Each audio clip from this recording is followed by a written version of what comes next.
when it's 5 after and we do finally have representation from all 3 classes, if you wanted to go ahead and get started. Okay, sounds good. We will call the meeting to order. Hang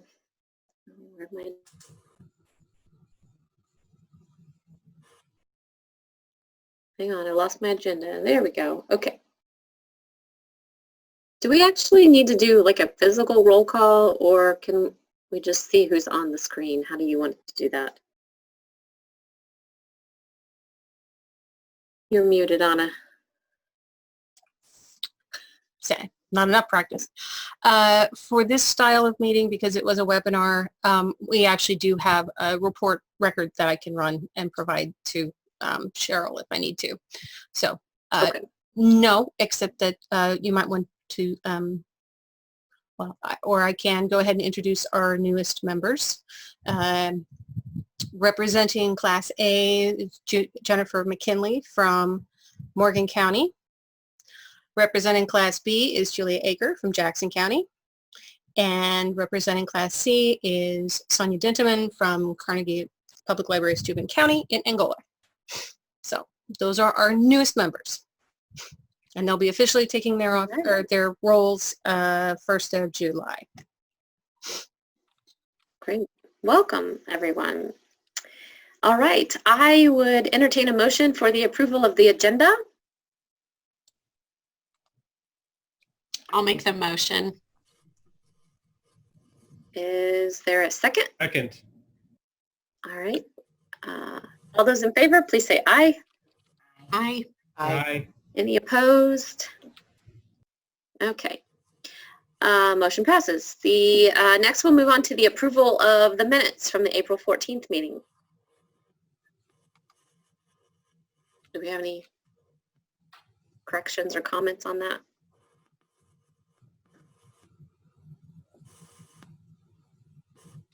I'll make a motion to approve the minutes from April 14th. Is there a second? I will second it. Who is that? Judy. Okay, thank you. All right. All those in favor of approving the minutes, please say aye. Aye. Aye. Any opposed? All right. Motion carries. Okay. I will turn it over to Anna for the State Library report.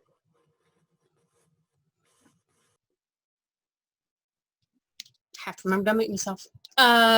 First off, I just wanted to do a quick review of where we are with the pandemic response status, which has taken up so much of your spring. We are wrapping up actually the measures that you guys took. The account and circulation extensions will all expire on June 30th. Currently, as of this morning, 60 member libraries were already open for browsing service.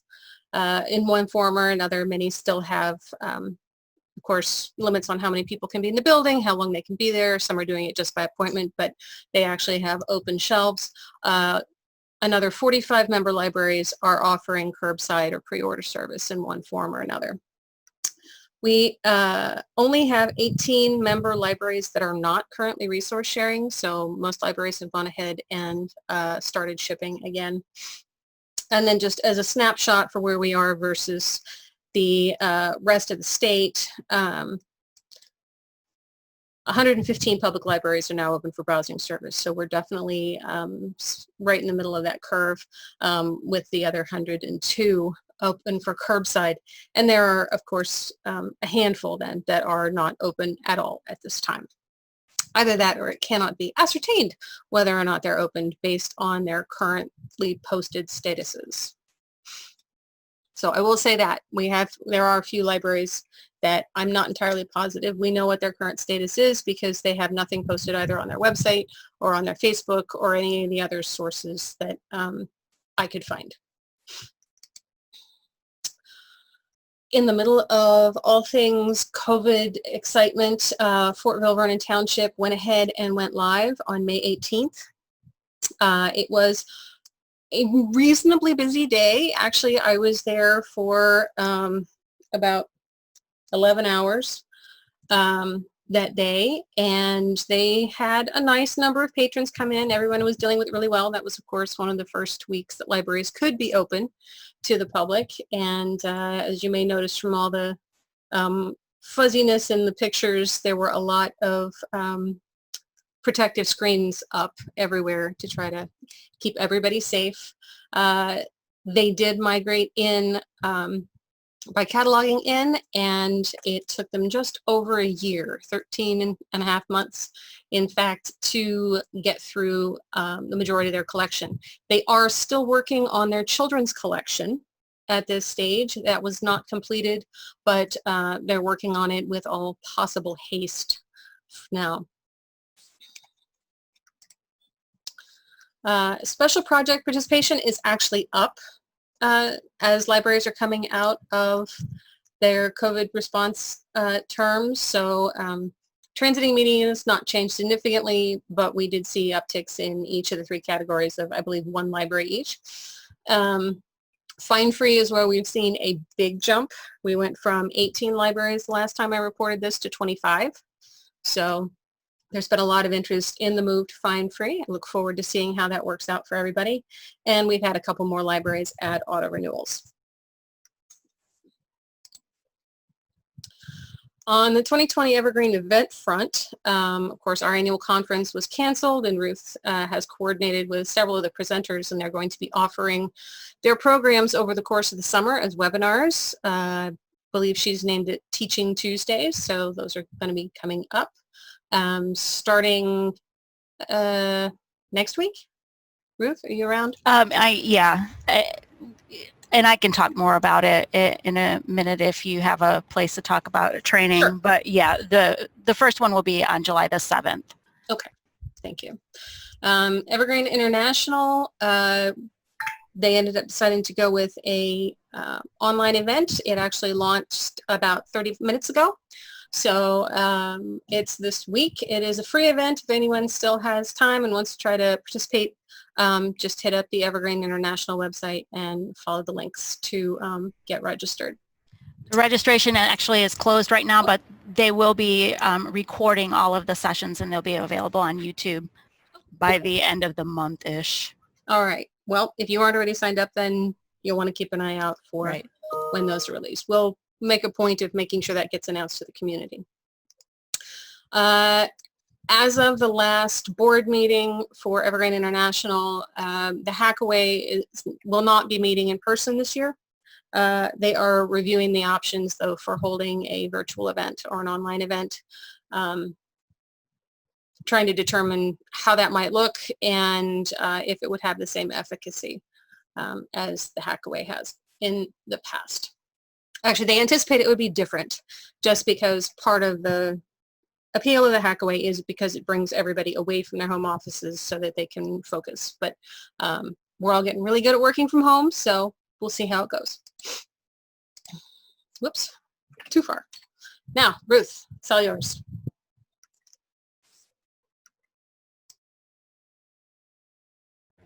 Also unmute myself. I think we'd have enough practice by now. So as far as training goes, there are a lot of things that have been going on and that are scheduled. I'm going to kind of cover you all up for a second so I can read. The Evergreen Fundamental Skills courses the next round has been scheduled in July, beginning with the basic cataloging on July the 22nd.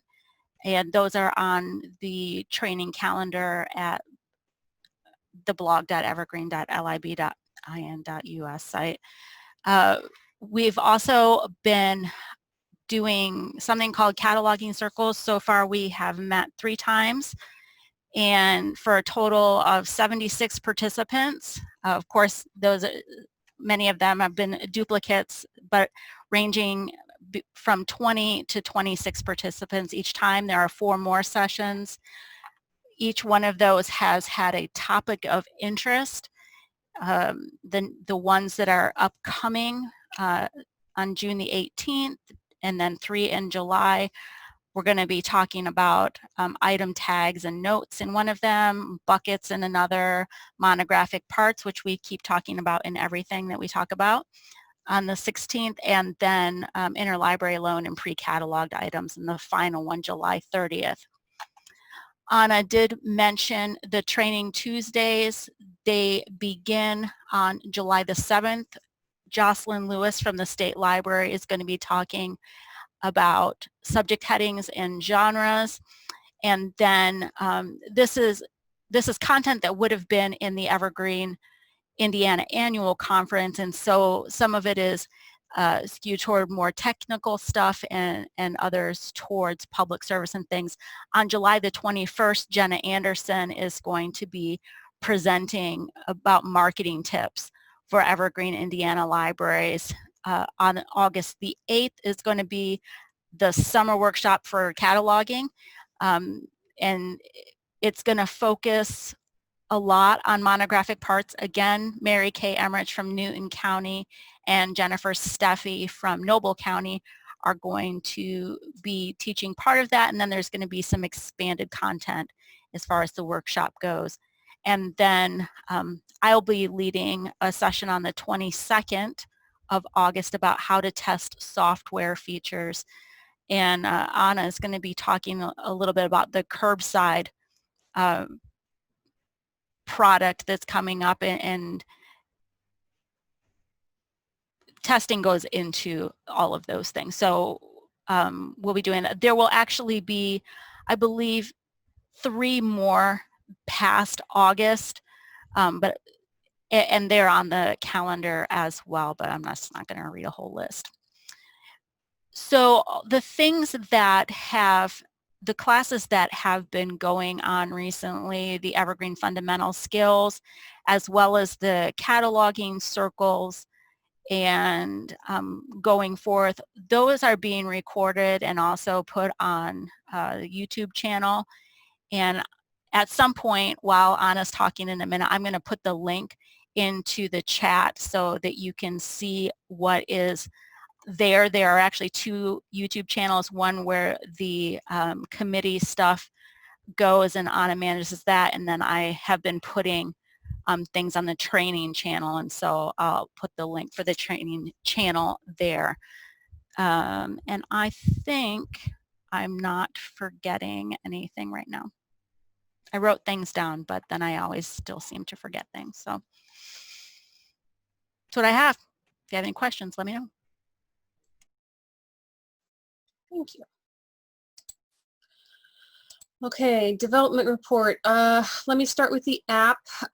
We have betas currently available for both platforms with iOS and Android. The feedback we've gotten with Android's been very positive. A few requests for some new features, and I've already talked to the developer about some of those. Some of those were already on his radar due to other clients. Others, we'll have to keep talking with him about our options there. It depends on how much development we want to fund directly on this. We do have a reserve that we have set aside specifically for app development over the past 3 years. So we do have additional funds available if there are features we are particularly interested in. Part holds has begun. We are partnering with a college out in Oregon that also desperately needs part holds to work for them to be really happy with the app. So that is on the way. And actually, I had a request here in state to inquire what the logistics were on a self-check app or self-check element being built into the app. And I know that was something that was of interest to a number of the testers back when we were looking at all of our options. So I asked him if he would go ahead and take a look and at least give us an estimate of what that would look like. And in the process of starting the investigation on his end, CW Mars indicated, which is another of his clients, indicated that it was something that they would be very, very interested in co-funding if it moves forward. So we are working on a planning document to try to figure out the hows and whats And once we have specs, then he should be able to give us some numbers for us to evaluate and see if it's something that we want or are able to move forward with. It would be something that would be natively integrated in Evergreen. It would become part of the Evergreen API. So it wouldn't just be for this app, but it could also, some of the development could also be leveraged by other third parties if they also wish to offer self-check for libraries that have invested in their own local app. At this point, we expect both of the apps to be released, come out from under beta by the end of the month. That depends on whether or not we have any other little hiccups along the way, and exactly what the timing looks like here as he finishes up parts holds and gets those into testing. I needed to ask you guys with the hold type editor, you guys selected Emerald. Excuse me. When we spoke last month, and when we talked, Ruth and I talked to the ECDI, they're willing to participate as a funding partner if we want their assistance, but since it is coming in so much less expensive than we'd originally targeted, I didn't know if you wanted to just go ahead and cover the initial development and then work with other agencies on any bug fixes, or if you wanted me to go ahead and get them signed on as funding partners up front.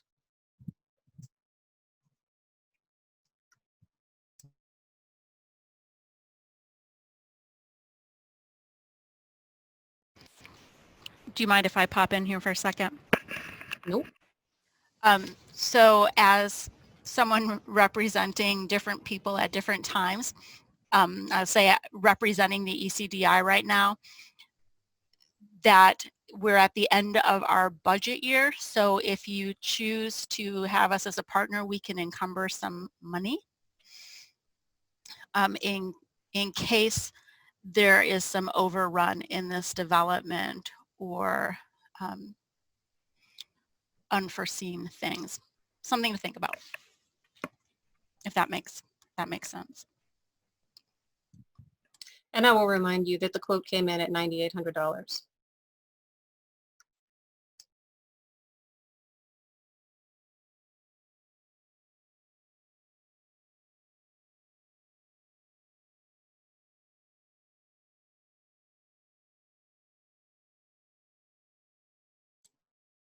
I know somebody's got an opinion. Come on.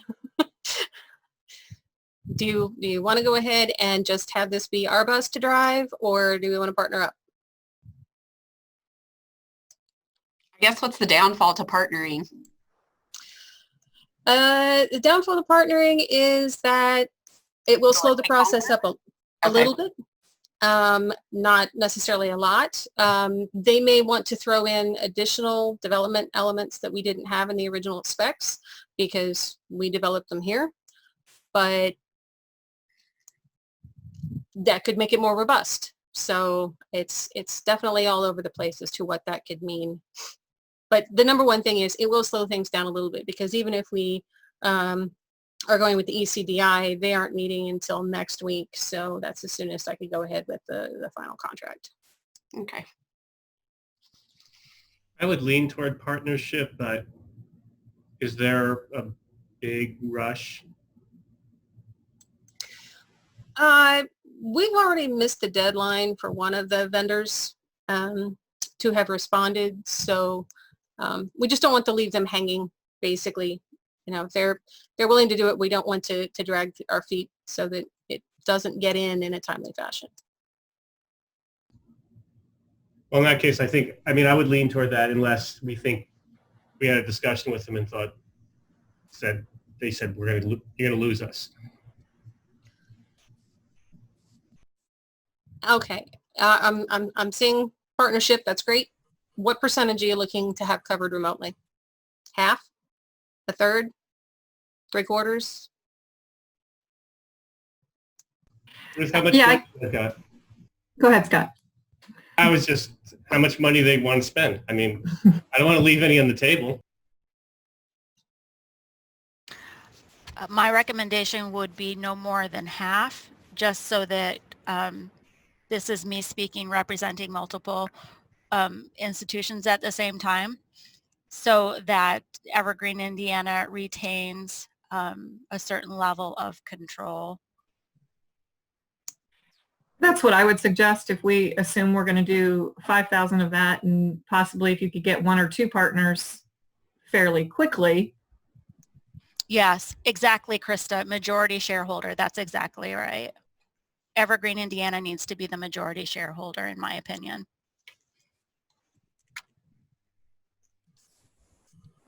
I agree.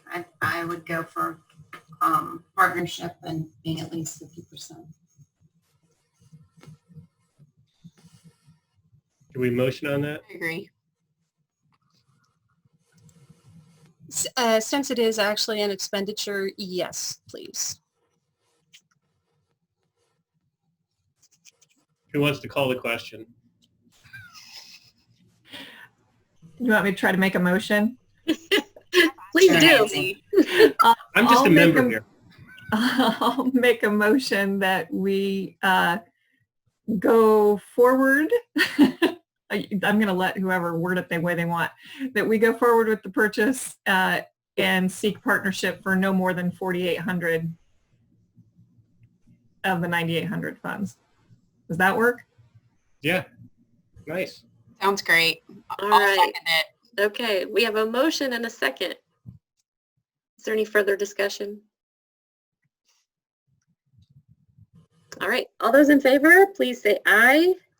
I Any Aye. opposed? All right, motion passes.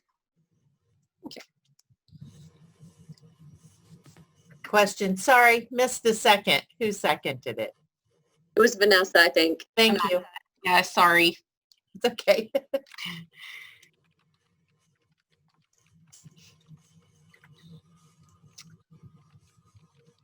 Ruth, did you want to talk about the ECDI a bit? I would love to. Sorry, I was answering an email. So COVID-19 has kind of messed things up a little bit. In case you weren't aware of the obvious thing, we had several things in process in testing, including 2 parts to the Angular Acquisitions project, the provider's interface, as well as the search. Search was first. It got put on hold right at the end of February. We got the code for Sprint 1 in kind of the middle of everything shutting down for COVID-19. And then the developer, which is Equinox in this case, put forth a proposal to develop a curbside module, and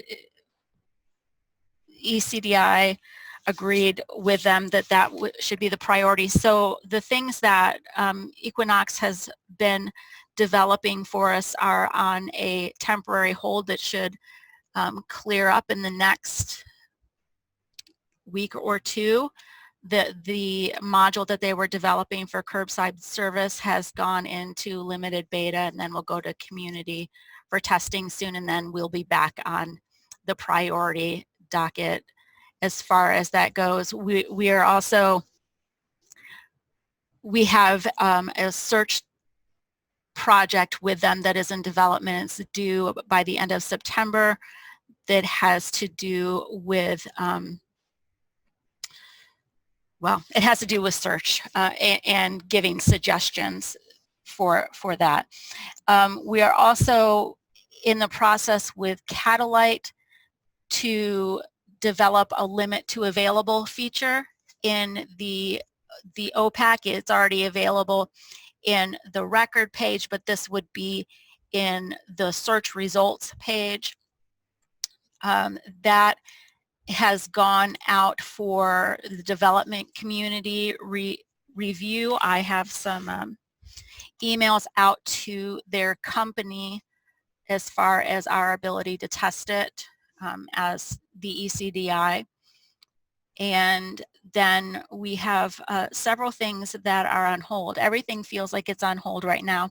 We are coming down to the end of the budget year for the ECDI, which ends June the 30th, and going into the new, and we have some surplus money that we really want to put towards projects. So thank you for leaning toward the partnership as far as that goes, because we want to have some things that are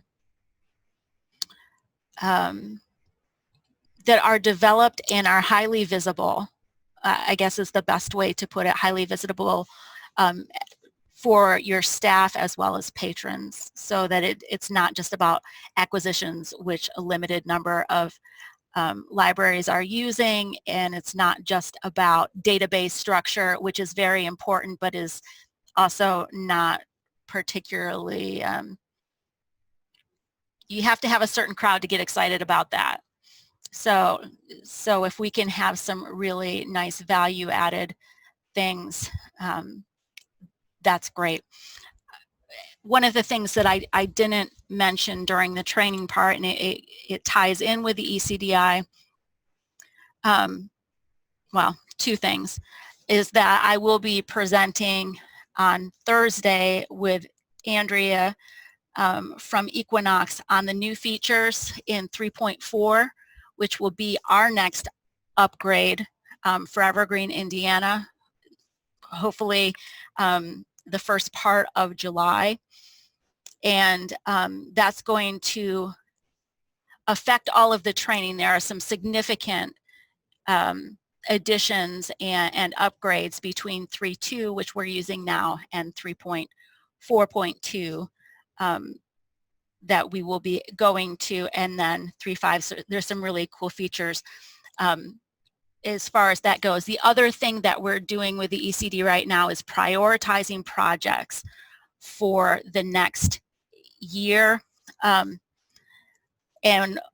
I am trying to get my head around how to have Evergreen, Indiana, which is a member of the ECDI, to be involved in prioritizing those tasks. So I am hoping that there will be an email come to the community, to the consortium, in the next week at the same time that we're doing everything else. So look for an email among all your emails. And if there are any other questions about the ECDI, I would love to talk about it kind of ad nauseum if you want.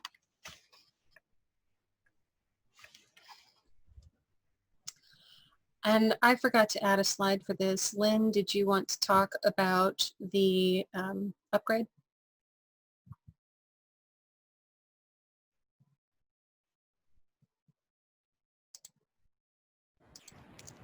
She might be in the conference listening. Yeah. Oh, her headphones aren't on. Okay, well, we'll catch up with her later then. Well, and you can speak a little bit to it. I can speak a little to it. That she's been working on the upgrading the development server first. There are a lot of Evergreen, Indiana customizations once all of the bits of software have been upgraded to that point, that then she has to code in there, because we're moving from languages as far as the interfaces go, which is the whole Dojo to Angular thing. There's a lot of things that she's learning at the same time, and in preparation, and hoping all the hardware and the software work for the upgrade over July the 4th weekend. And that is the current target. Right. We'll keep everybody updated. We will definitely keep everybody updated, because it will probably necessitate a multi-day shutdown of the servers. So as soon as she confirms final dates, we'll let everybody know so that you can start planning, because we know it is going to be more than a day this time around for the upgrade, and we just want everybody to have a chance to get prepared. So we'll also be trying to do some testing or open some testing windows so people can Right. check it out. Are you back, Lynn? I'm back. Okay. Two different conferences at one time.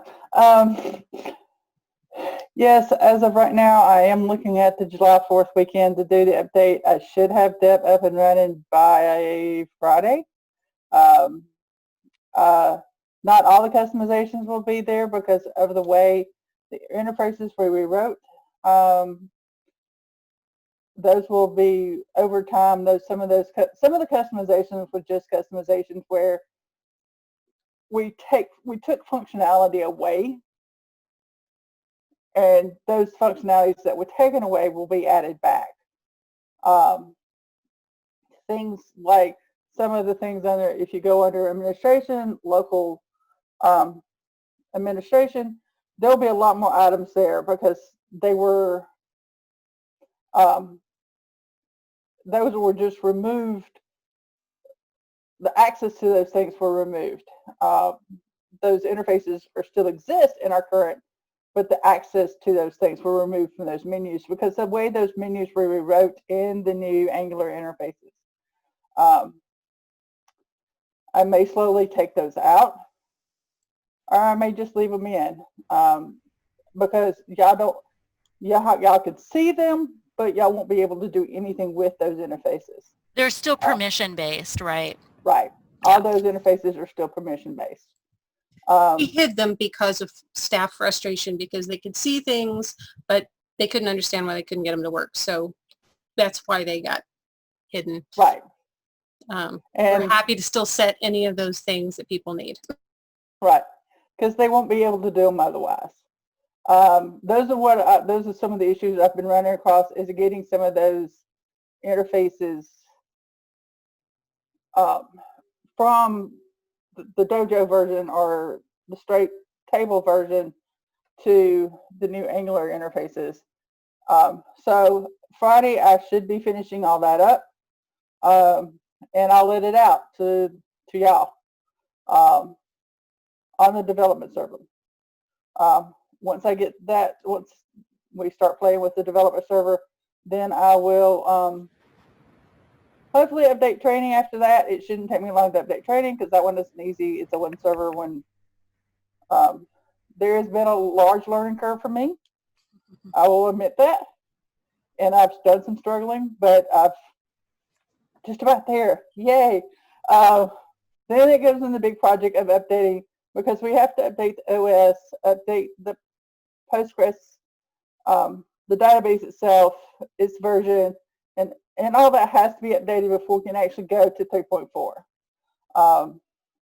So that's where we're at with that. I just thought I'd put my 2 cents in. Thank you. Quick fiscal report. Because I have been out of the office so much, I've actually only been in the office 2 days since the shutdowns happened. I have not had time to work with the business office and foundation to catch up with everything that was in final rounds of the group procurement reimbursements and payment program. I do know that we do still have several libraries that have not submitted Q4, however, so I'll be working with them to try to get that back in, to get those funds in as soon as possible. But this has been quite an unusual time on that front, as I'm sure you can appreciate. I'm going to pop out here just for a second so that I can show you the balance sheet for where we are in part 2, because we've not been around to spend money on things. We haven't spent much on much of anything. So we're in really good fiscal standing right now. We've actually only expended about a little over $72,000 so far this year. The majority of that was on the Reference USA project. I will mention I have gotten several comments from the community about how pleased they are that we went forward with that. I even had a director call me yesterday to tell me how that was one of the best decisions he's seen the community make. So hopefully it makes you feel better about us giving that a shot. But otherwise, as you can see, we're cruising along in pretty good position. There is a possibility, a very real possibility, that we will not be able to obtain a new server this year. When we talk about the budget later, you will see that the year 3 database server appears on next year's budget again. Got a question from Julia about training opportunities. Yes, they are very excited about getting trainings done, including in-person trainings, but since all travel's been pretty much shut down, we kind of put a pin in that. So as soon as, probably after the 4th, when the state pretty much reopens again, I will see about getting something set up and see if she's still interested in trying to come and do in-person versus just doing webinar trainings. But we'll get something on the books soon. I will mention we've received most of the scholarship money back. There's still one I think I need to check on once I'm back in the office with the foundation staff. But otherwise, we have freed up all of our event funding for the year to either repurpose or, well, to repurpose. So we'll discuss that, at least in part, later in this session. I think I put that on the agenda. Oh, yeah, I did. I just can't remember if I put it in a slide. So we may have to revisit that. Help me if I forget the point G. I'm sorry. And then I've got slides for the cataloging committee. Britta, did you want to use those? I think I'm okay. Okay. We'll see what yeah, okay. So we met last Thursday. We officially welcomed Anita Brown as a member of the committee. She's come to almost all of the meetings, so it's nice for her to finally be official. We only have a few chapters left to edit for the manual. Once those are up, of course, we'll edit again for changes made when we upgrade to 342. We also discussed at length about parts. We re-added some general guidelines on how to use parts with some clarification when volumes are used instead of dates on a periodical, because some of them don't prefer volumes.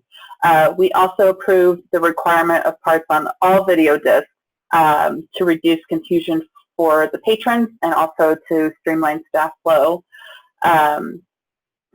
For that, there's a workshop, like Ruth mentioned, on parts will take place in August. It'll cover all the changes as well as what has been in place and expectations for catalogers and Evergreen regarding them. We also nominated our new officers for this year. Monica Boyer is now the chair and Sandra Osborne remains the secretary. And that is all I have. I think that's everything I had down for us, so yep. Oh, well, I mentioned the regional support just because Region 6 was taken over by Mary Kay Emmerich that had previously been covered by Eve Grant at Newcastle, who had to step away from the committee, and Region 9, Lauren McPike took that one over. That was previously served by Katie Shelby, who also had to step away from the committee, so. Now, e-content, the last time I checked here, Carrie's not here, so I will go ahead and run through these. The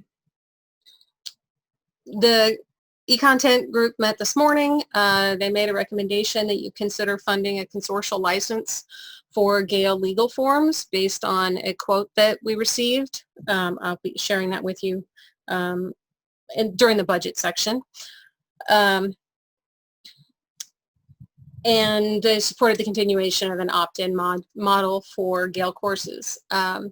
The Gale legal forms, I should mention, would be a conditional assignment because there is a possibility that Inspire will announce that they're going to offer it here in a couple of weeks. So I've been told that no decisions have been made officially yet, but it is something that when you guys mentioned it earlier this year as a product that would be of exceptional use, I did ask when they were inquiring about what to put on the Inspire list that they try to include a legal forms option. So we may be able to leverage that as well. The Indiana Digital Consortium side of things, they approved the reduction of the total number of periodicals. We had a major subsidy last year due to some discontinued titles that we needed to, or that we were able to leverage to get a much larger package last year.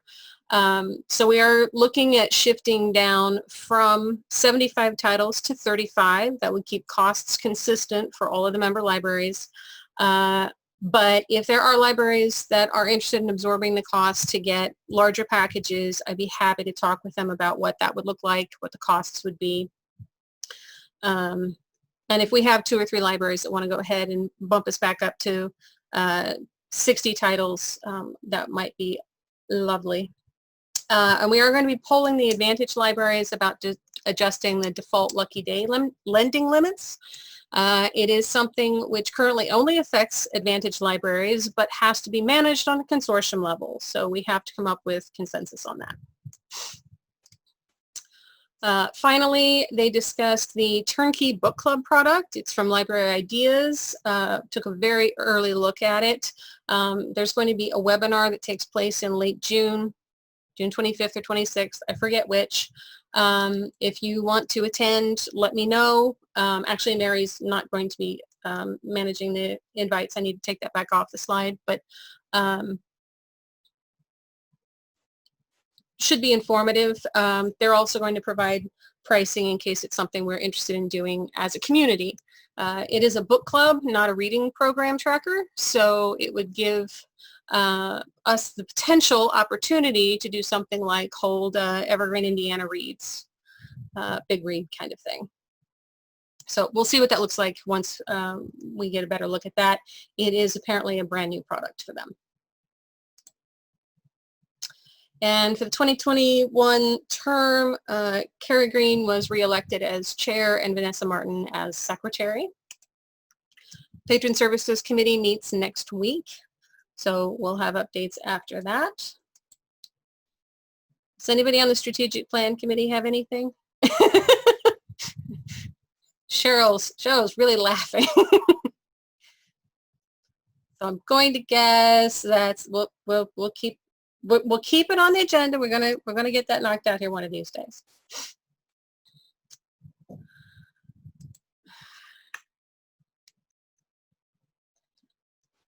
Okay. Jumping forward a little bit, I know I've just keep going, but in unfinished business, you guys had already talked a little bit in committee via email about the curbside app. I put out a survey to the community to try to gauge interest in moving forward with this. This has been further complicated by the fact that Equinox has had a project funded to develop an integrated curbside module within Evergreen itself. And once that drops, it will be available for free for anybody that wants to use it. They have prioritized it. It's in active testing right now. So it's in beta testing on their end of things, or developer testing on their end of things right now. Not sure when it would actually drop for us to take a look, but I know it is getting a lot of attention in the international community right now. The question still remains. We had a lot of libraries that were definitely interested in this. Some of you attended the webinar we had last week with the vendor. And so there was a question of whether or not you guys wanted to offer a subsidy for the libraries that wanted to move forward with a group purchase, or whether you wanted to go ahead and consider the consortium license. So that's up to you. Right now we have had one library definitely move forward with acquiring the product, but only one that I know of. Oh, and I'll note they are actually using the API, so they have relatively fast access for anybody that's using it, even for searching and holds placement.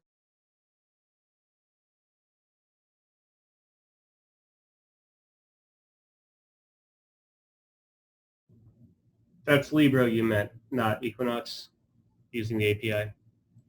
Yes. I mean, Equinox is using the API too, but Okay, actually they okay. don't need to because they can just, it's built Mhm. into the source code. Okay. That's what I was trying to figure out as a non-programmer. Is there any way to see what the Equinox thing looks like now, or feature versus what? They don't have it on a public server. They just released the code for anybody who's willing to put it on a server locally, but we don't have the means to do that right now. Okay. So there's no way of knowing what they might offer that Libra doesn't offer, or vice versa. They said that they should have it open for on a test server for more extensive testing by people that don't have their own test servers in the next week to 2 weeks. Take that with a grain of salt, though. And it is being developed for 3.3 and 3.4, so there is the possibility that we would not be able to implement it anyway due to dependencies until after our upgrade.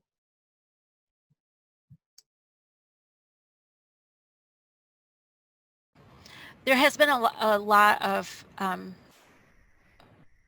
table discussion in the community about the app and how people want this feature or that feature, and the real push has been to just get something out there that does the basics and then to continue developing it. So my impression is that even without seeing it as it is at this point, Libro is going to be more robust for probably a fairly significant amount of time. Until more development time and money goes into building out the native Evergreen curbside. Anna, could you go over the costs again? Because I know in the emails, I felt like it was looking like the whole consortium purchase was 15,000 plus like 30,000 and then 30,000 each year, which I felt very hesitant about. Yeah, I agree. It was a little all over the place. Let me pull that up again real quick.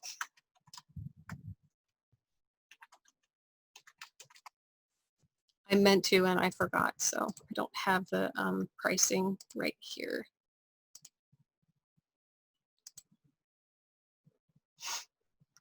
I'll fill the time by talking if you like. Sure. Because my thoughts on that are, I don't mind contributing consortium money to a certain degree to get something in place quickly for those who want to use it. But I did not like the idea of a large chunk of money and a continued, especially knowing that there would be something integrated into the system in the future. So I guess, if you're looking at 15,000, that's one thing, or, a percentage toward libraries that want to do it on their own, I'm okay with that. But if you're looking at 45,000, I'm not okay with that. Yeah, I am going to put it into chat so you can see what it looks like. I think by the time he got to, he really struggled, like hard at the idea of trying to do the entire consortium. And I heard from enough libraries that were like, absolutely not. There's no way my library would ever use this. I think it probably does make more sense for us to consider it as an opt-in program and then potentially offer a subsidy of some sort at whatever rate you feel comfortable doing. Because of how they're offering it to us, there's no break on whether or not it's a large versus small library.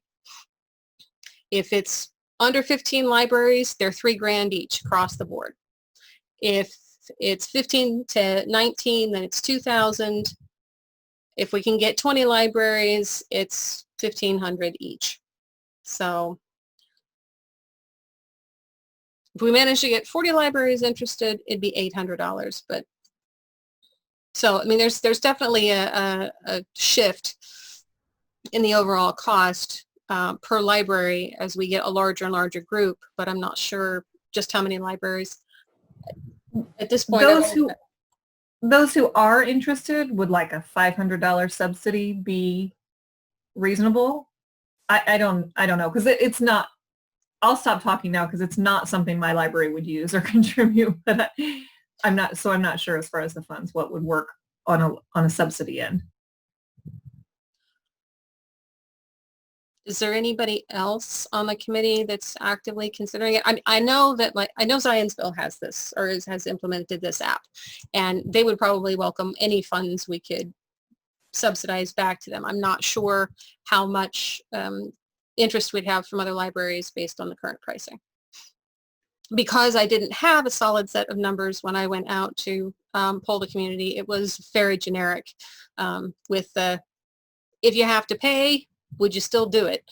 And that always comes down to, well, maybe, depends on how much it is. I had staff attend the webinar last week and just had them in here in my office before this meeting saying, when can we get it? They really want it. They like it a lot and would take it today if we could. So I know we're definitely interested in moving forward and would appreciate any subsidies. So. Do you know how much Zionsville is paying for it right now? I think they got the whole enchilada, which means it's probably closer to $6,000. Okay. And Winnie, did you get a price quoted to you for? Nope. Okay. I don't. The only prices I've seen is what Anna's shared with us. So. Yeah, Zionsville did do the whole enchilada. And what does the whole enchilada look like? That's a fully functional library app. So okay, it goes ahead. It's not just the curbside. Right. Okay. Right. The pricing for what I put into chat here and that was emailed to everybody is just for the curbside module. Okay. I'm looking at the Excel sheet that was sent out earlier, and it's about double from the curbside module to the full Libra module, depending on the number of active borrowers. Mm-hmm.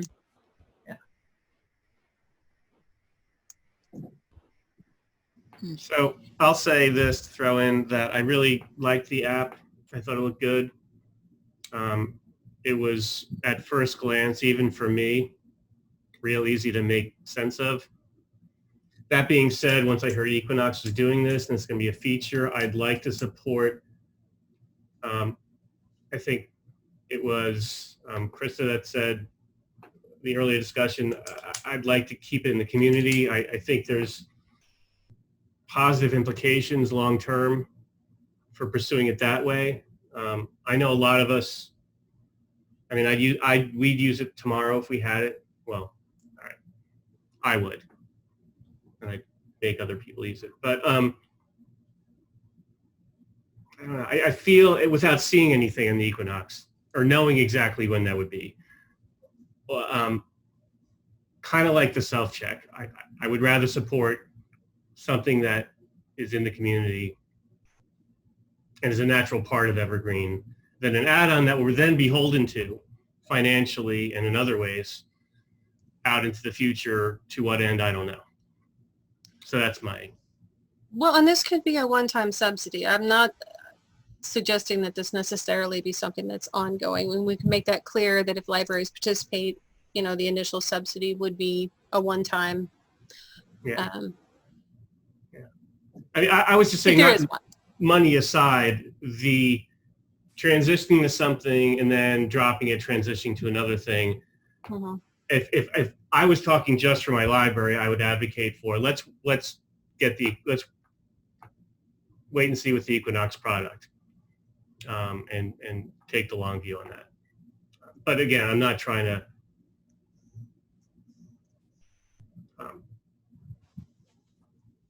say wouldn't vote for a subsidy.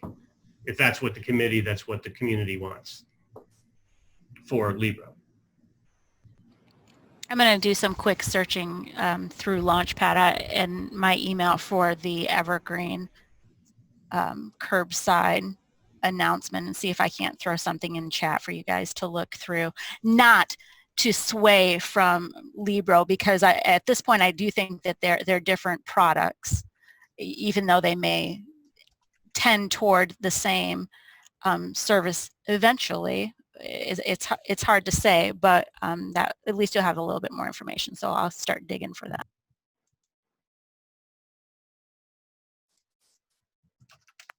I've got that. I've got the Yeti thing up already.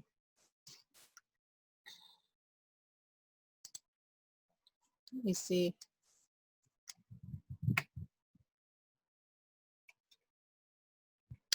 That was the workflow. This is supposed to be the staff interface.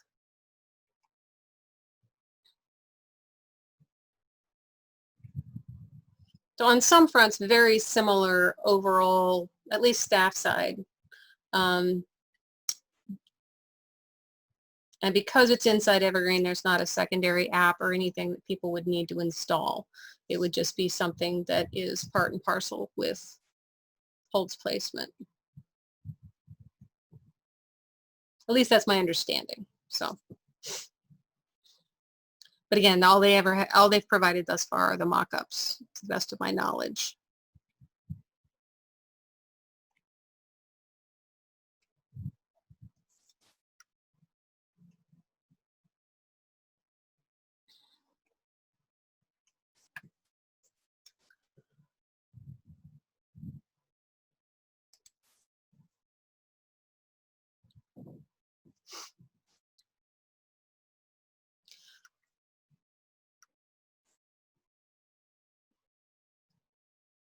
Okay. I don't disagree with you on the front of supporting the integrated thing for the libraries that are moving forward with it or need something sooner. Do you want to create a subsidy pool? If so, how much? And we can just plan on splitting it out amongst those who decide to move forward, potentially with a cap on how much any particular library could get. Have you gotten a feel for anyone in the community as far as we would be interested with a subsidy, what they were anticipating that subsidy would be, or a range? No, pretty much all I've gotten is anything would help. Yeah, I just hate to offer it up and then you say $500 a library and they say, "I'll forget it." We were thinking like half.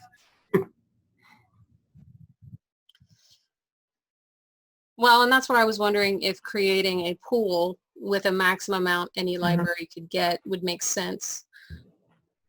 So it could be up to X amount, but it won't be more than. And they just have to know that the more people take advantage of it, the further the money's got to go. Because you could have the opposite happen and say $500 and suddenly 40 libraries say, great. Yeah.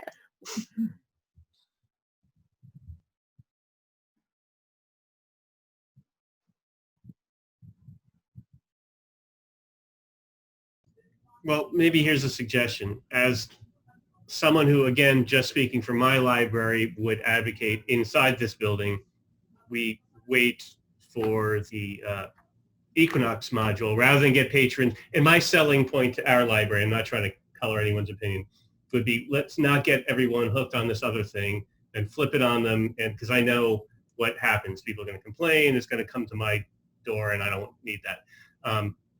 So being that, I would advocate for that, and I know Nancy is saying she's not going to want to do it. Nancy, what would you think? Do you have a number in mind that would make you comfortable? A number in mind that would make me comfortable with it? For the subsidy-wise, if we were to do a subsidy, would you, what's too much? Well, and that's kind of why I threw the 500. You know, for a total amount, yeah, like, Yeah. I don't know, maybe 10,000. I just feel like there's also that point where this is going to be the larger libraries, most likely. Yeah. And so then there's that point where the smaller libraries say, hey, what are you going to do for me? But we have this Equinox thing coming out. Right. That's free. But I totally agree with you about flipping on people. So there's a large part of me that's saying the curbside module without the full Libro is kind of reasonable for those larger libraries to do on their own if they really want it. You know, so I could go with that too. So I guess, you know, I mean, unless there's a majority of people that say, yeah, let's do a subsidy, then I think we probably just need to pass and let libraries who are interested do it on their own. And say, we've got Equinox coming with something great. Yeah. Well, and I would still pursue the consortium buy just because that is a discount off of list, but then it's up to them to cover the full cost of the consortium buy. Yes, I think so.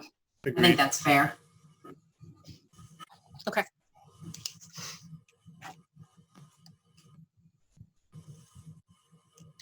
Well, we have all the money talks today. Mm-hmm. But first, I have a new member application. I actually got this in the mail yesterday. I did my first recruitment run out to Sheridan Public Library in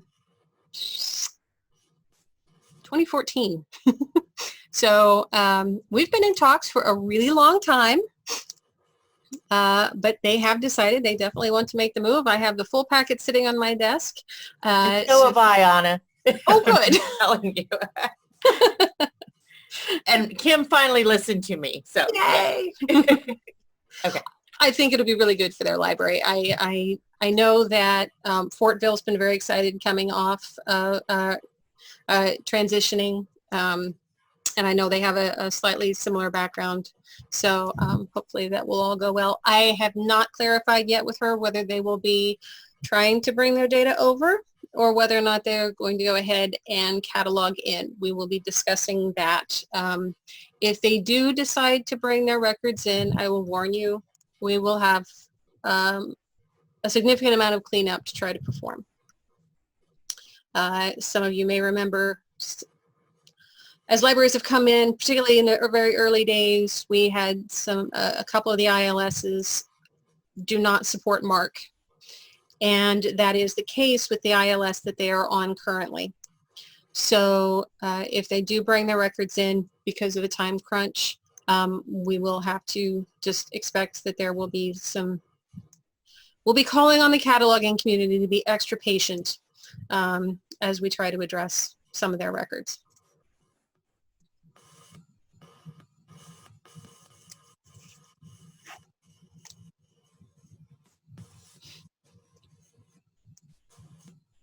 So we will need a motion and a vote to approve their application, please. I'll make a motion. Okay, I'll second.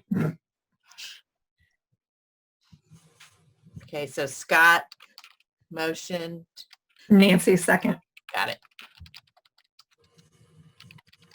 All right, we have a motion and a second to accept Sheridan Public Library into the consortium. All those in favor, please say aye.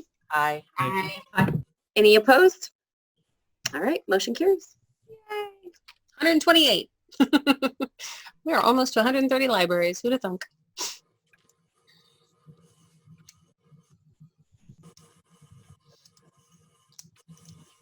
And we've run into an interesting situation in the app development process. Our name is too long to use on an app. It has to be 11 characters or less. So, do we want to pick an official acronym for Evergreen, Indiana, or just come up with a name for the app that we can use for marketing purposes?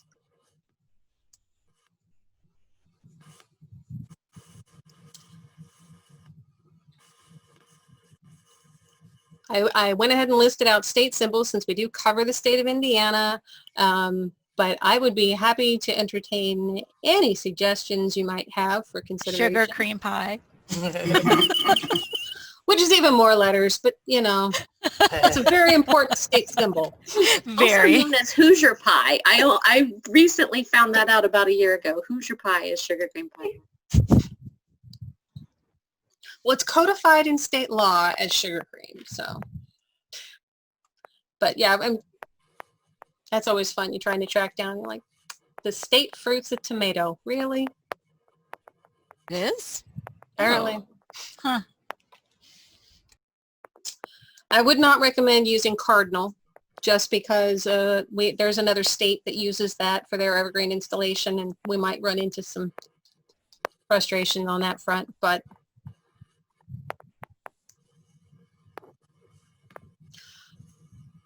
we tried that one, Krista, and it was too long.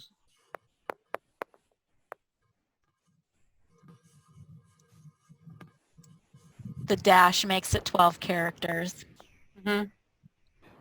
I could have him try it without the space if you think it looks okay.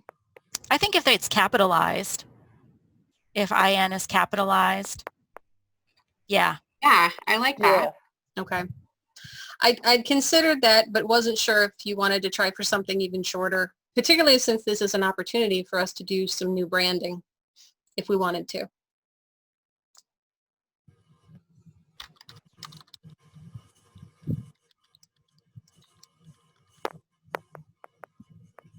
I like the Evergreen Inn because I think people will be familiar with it, and we can stick with that color scheme, which, you know, when you start looking at peonies and tulip trees and fireflies, you get a whole different set of colors. And Aaron, we've already paid for the set of colors we have.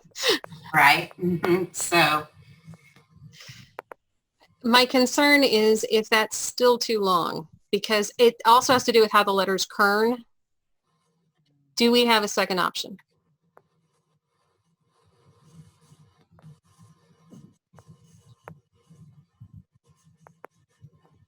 The developer even said, oh, that's an interesting option.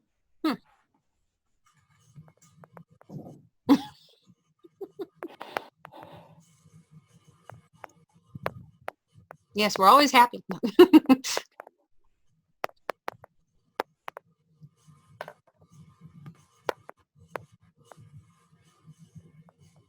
This is honestly the first time it's really gotten to be an issue how long our name is, as far as I know. But okay, so top choice, Evergreen IN, no space. Then we've got Ever IN. I'm guessing Kernel of Corn, since that's longer. This is going to be a no. Oh. Evergreen and Cornin. Okay, that was a joke. I figured. I wasn't going to say the game, so I just had to do something. I do like the Ever In. That's kind of cool. Cornin. I would like acknowledgement that level of restraint I've shown in this conversation. It could be Corny In.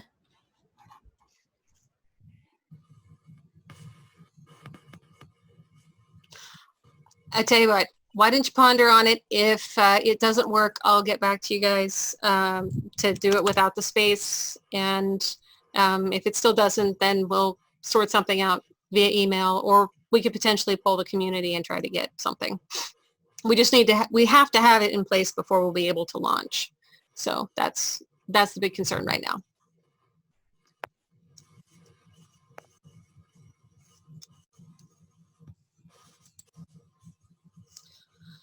Up next is actually a library setting that we use for the entire consortium. It's how long we leave materials on a holds pull list before trying to find another library to look at them.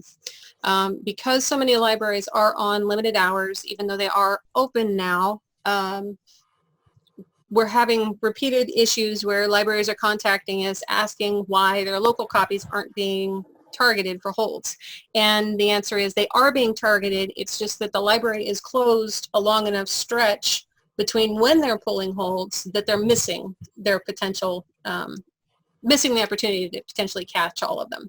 So I was curious if you would be interested in extending that to 48 hours, at least temporarily, so that home libraries had more of a chance to try to grab local copies before they start going out. Yes, I think so. Yes, I think so too. If just temporarily. Should we set a date also as to when, or are we going to play it by ear? We can either plan to revisit it in August once we see how things are going, or we could say through the end of the year. I mean, it has the potential to slow down holds a little bit, but probably not as much as quarantining materials as they're traveling is. So everybody's learning to be patient right now. My suggestion is we do the soft stall, revisit the soft stall back in August, and see where we're at. And if more and more libraries are opening up on a daily basis, then we can turn it back down at 24 at that time. Yeah, and who is to know what is going to be happening if we have a second spike and libraries have to roll with another round of Closures. Yeah. I'll make a motion that we extend to 48 hours. Is that what you need? I'll second. Do you have a duration, or does that matter? Yeah, I I think we think should, revisit in August. I'd agree to that. Should that be part of the motion, though? Yeah, yeah. Add that, Cheryl. Extend to 48 hours, revisit in August. All right, Cheryl, Yeah. did you get who seconded and everything? Nancy and Vanessa, was that Okay, right? because I thought I heard a couple people, so just make sure. Okay. Okay. We've got a motion and a second to extend the soft stall for 48 hours, and we will revisit in August. All those in favor, please say aye. Aye. Aye. Any opposed? All right, motion carries.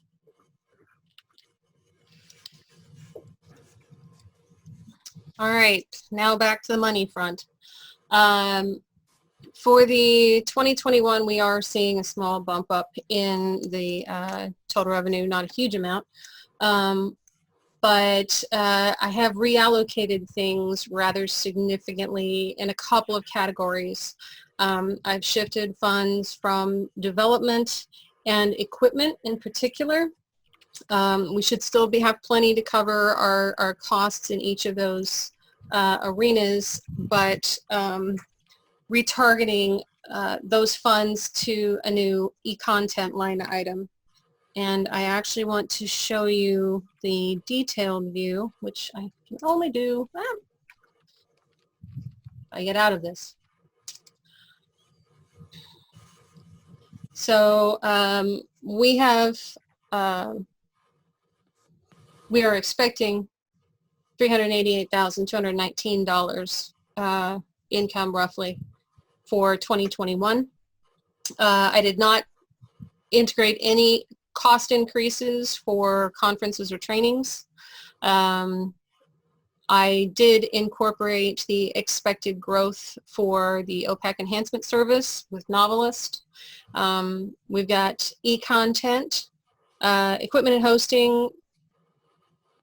This line item came down to $50,000, but we have our reserve that we can pull on if it turns out that the new database server is going to be more expensive. And there is a very real chance of that happening given the equipment shortages that are going around right now. And then I shifted a bit out of development to help make sure that we had enough to cover here.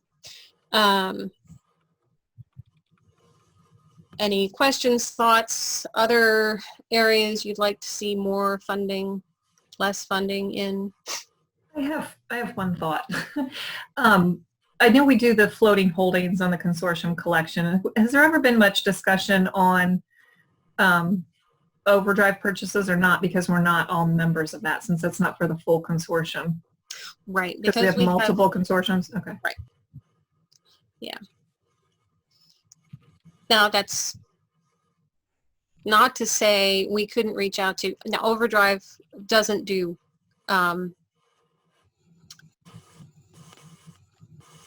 doesn't contract with states. So I don't think we would be able to actually create a separate Evergreen collection.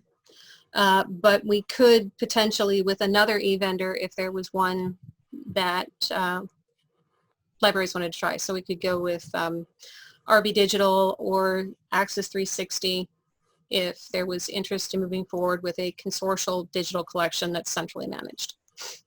I would have to find out what the pricing would be though, so I don't know that up front.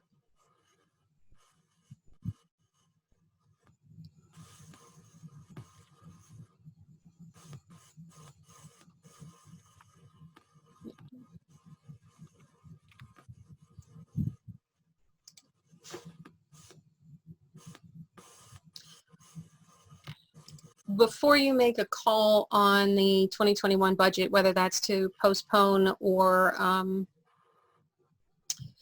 approve it, I wanted to point out that one of the line items here is for Gale legal forms. We have received a quote for the entire consortium at $30,000 if we want to offer that as a consortium. If we opt in or offer it as an opt-in program and approximately half of the libraries subscribe, they're offering a major cost discount of $525 per library. Anybody that already has this can tell you it's less than they're paying now. And in the e-content meeting when we were discussing this, it came up that that's less than their current or one of their more popular competitors as well. So if you have legal forms already through, I believe it was New Wave, you could see some cost savings if we wanted to do this as an opt-in program. But given the per library costs, if you actually look at them, the e-content committee did recommend that you consider trying to just fund it so that we could take advantage of the pricing. But this again is something that we would have to, would be contingent on Inspire not having this resource. And if they did, then we could retarget these funds for use on another project.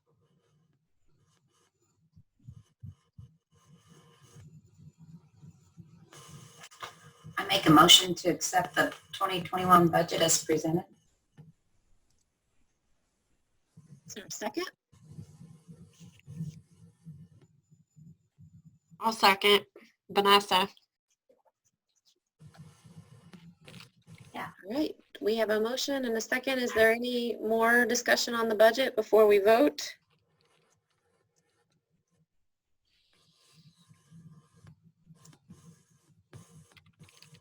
All right. All those in favor of approving the budget as presented, please say aye. Aye. Aye. Aye. Any opposed? All right. Okay, second half of that then. Do you want to move forward with this if Inspire does not, with the Gale legal forms, if Inspire does not include it? Due to the conferences all being canceled, that alone would pretty much cover the cost in our existing budget and could be reallocated.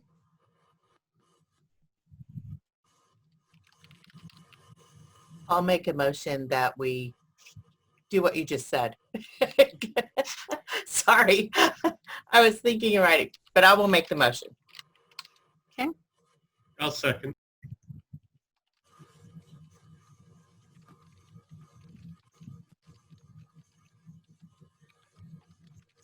To go forward with Gale courses or Gale legal forms if Inspire does not. Is that correct? Mm-hmm. All right.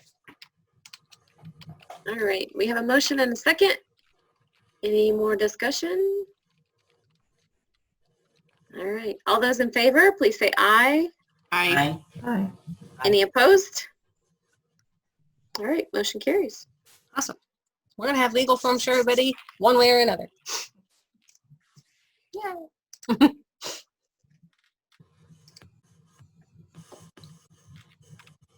Next year, depending on how things go, we can always look at car stuff too.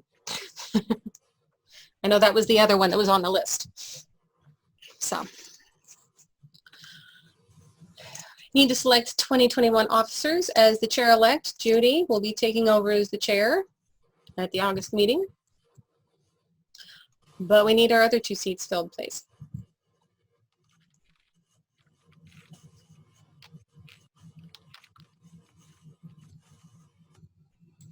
And I will mention our new members are also eligible to stand for a seat if they feel interested. How many years is a term again? 3? Your term is 3, your officership is 1. Right.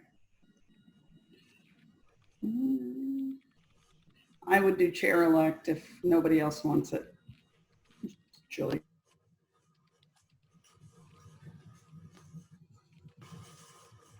I don't hear anyone else shouting, saying, no, I want to do it.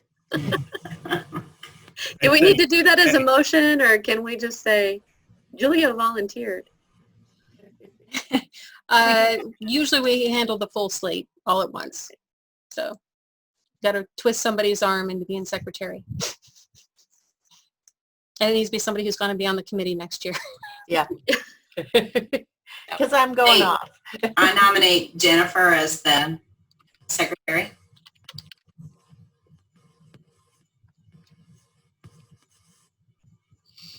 If she'll agree. She does. Very good.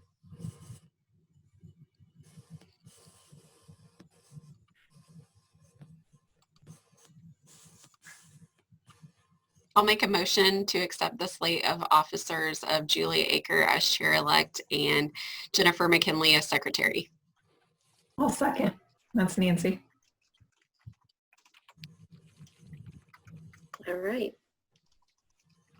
We have a motion to accept the slate of officers. And second, all those in favor, please say aye. Aye. Aye. Aye. Any opposed? All right. Congratulations to our new officers.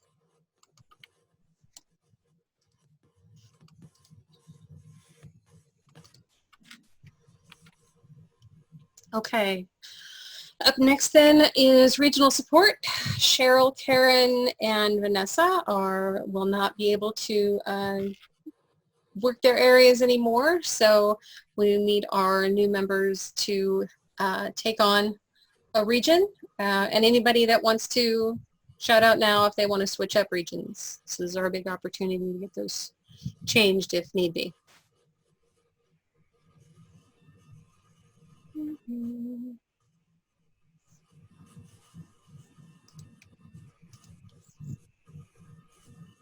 I'll take Region 9. Switch that up. Yeah, if she takes 9, I'll take 8. Since that includes us.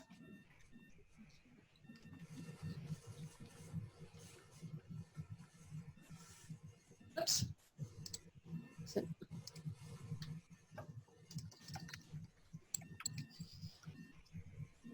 Actually, I'm going to leave this one just so that I have a record of who's, but I've got Julia in 8, Judy in 9. I need somebody for 7. I can take Right. 7. Yeah, Sonia. Okay. Bless your heart. All the way across. The exact diagonal opposite. And then Central. I guess that's Jennifer. Unless somebody wants to duke her out for it. Jennifer put it on the chat that she could take 5. Okay. Thank you. I've got it up and I'm reading right past it. So. All right. Hey, Anna, is there, I know there's the map, but is there a list of the libraries per region? Yes. Is that where the map is, or? Under communications, we have the list and the map. The map actually has been redone. The one that I'm using in the presentation is the old Google map. I have redone this on our new map software so that we have that, and there's a link right there. So you can pull open the document and actually see what I just updated. Everybody's names are there, and there are your assignments by library. So you know who to reach out to should there be an issue that requires community involvement, or if someone wants to talk to someone on the committee as a direct contact. One of the things that was requested actually at the cataloging committee, and that I've been meaning to do for a while now, is start to put together a just quarterly reminder that reminds everybody that this information is out there. So that's on my list of things to start doing as soon as we get everybody reassigned.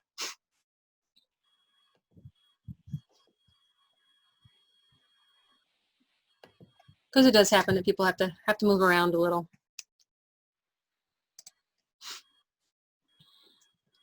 The cataloging committee has already been updated. Now you guys have been updated. Now get the patron services group addressed next week, and then we should be all set.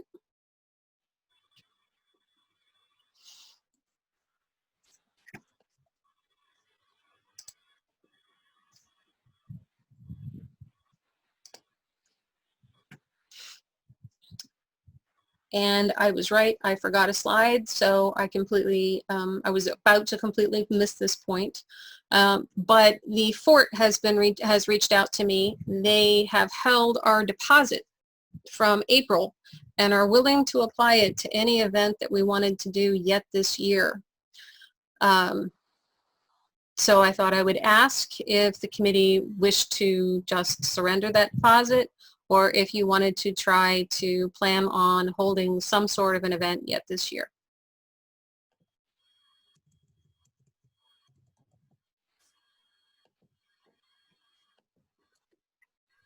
How much is the deposit? $800.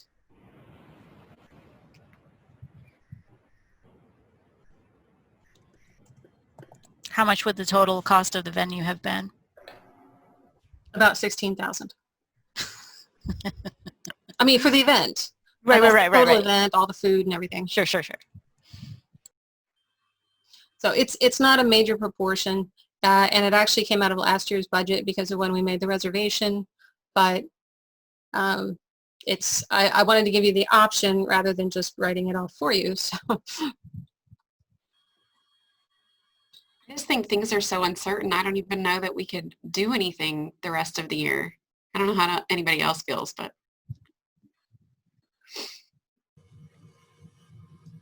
I agree. I think we just recoup it and try again when we're ready to plan something. Yeah, I think that would be best too. I agree. Is that a motion from somebody? I'll make a motion, this is Judy, to just forego the deposit and revisit this when we're ready to plan another event. I'll second. Vanessa. All right, we have a motion and a second to just let the deposit go and decide when we want to meet in person again. All those in favor, please say aye. Aye. Aye. Any opposed? Motion carries.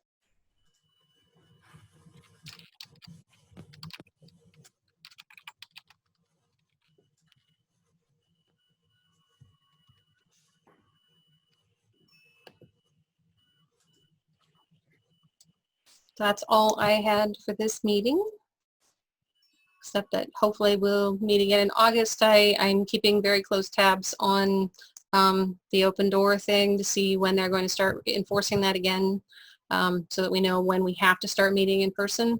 For for right now, the way things have been going, it wouldn't surprise me if we'd still be okay to do a video conference in August, but we'll follow up with that as soon as we're read in.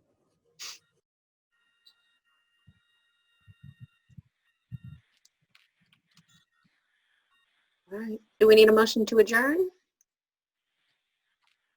Or would anyone like to make that motion? I'll make a motion to adjourn. Nancy. Second. All right. I think we are adjourned then.